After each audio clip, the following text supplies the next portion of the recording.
AI was introduced to warfare to make it more precise. It promised exact targets, fewer mistakes, and no civilian deaths. Recent conflicts, however, suggest the opposite. And here's the uncomfortable part. Your data, what you type, search, share, feeds the systems making those decisions. Let me explain. Modern militaries, the US and Israel especially, are increasingly using AI-driven decision support systems, or DSS. Here's the process simplified. First, data collection, surveillance feeds, metadata, online behavior, movement patterns. We're talking about massive data sets. Then, analysis. AI detects patterns, maps networks, connects people to places and infrastructure. It does so at a speed that humans would take ages to obtain the same results. Lastly, output, target identification, threat scores, strike priority lists. In theory, these systems help ensure legal compliance, such as proportionality assessments. But do they?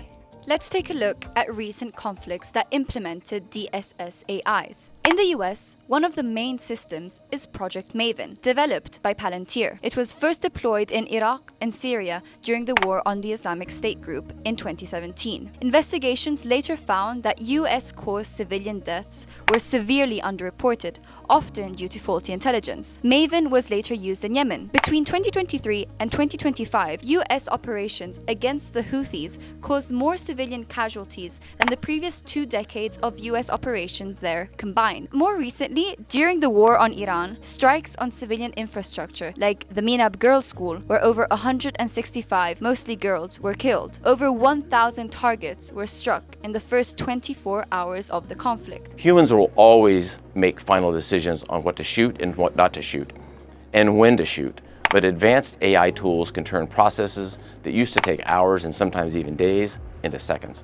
The extent of AI implementation can be seen in the genocide in Gaza, where Israel used several DSS AI systems: Lavender, Gospel, and Where's Daddy? Yes, these are the names the Israeli military gave them. These systems assign people a probability score, how likely they are to be Hamas, based on surveillance data. They're designed to speed up targeting, to compress the time between identifying a target and striking it, a presumed precision that bypasses human oversight. But according to a whistleblower, some of these systems allowed for up to 300 civilian deaths to be considered acceptable collateral damage for a single target. So there was permission to kill 300 people as collateral damage. In the West Bank, AI systems like Wolfpack have been used to categorize and track Palestinians and were linked to automated weapon technologies at checkpoints like Smart Shooter. So how did we get here? Surprise, surprise, Jeffrey Epstein was involved in this too. 10 years ago, the sex offender coordinated lunches between Peter Thiel, Palantir's founder, and former Israeli Prime Minister Ehud Barak. This is the same Palantir that has started providing services to the UK after Keir Starmer was introduced to Thiel through no other than Peter Mandelson. Clearly, this isn't just about militaries, but about an entire ecosystem fueled by big tech. Now, while these big tech companies aren't necessarily created for military purposes,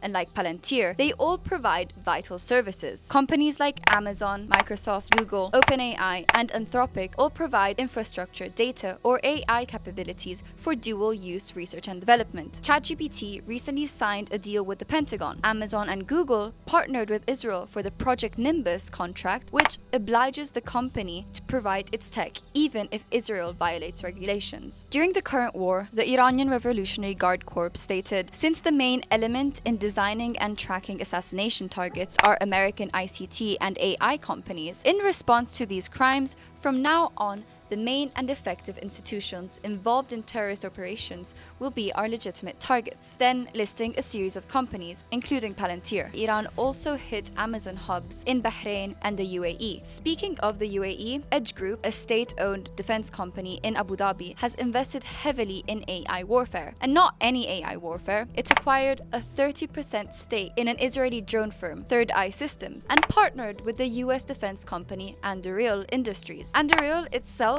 works closely with Palantir Technologies using AI systems like Lattice, which, quote, accelerates complex kill chains by orchestrating machine-to-machine tasks at scales and speeds beyond human capacity. So here's the real issue. If a machine selects the target, who is responsible for the outcome? Does delegating moral accountability and legal responsibility to machines exempt human actors from the full extent of their crime? If an AI labels civilians as collateral damage, does that reduce human accountability or just obscure it? Because these systems don't eliminate bias, but they scale it based on data that we, or the Israeli army, give it. And that brings us back to you, because these systems run on data, civilian data. The more you engage with these systems, the more data they have, and the more data they have, the more powerful they become.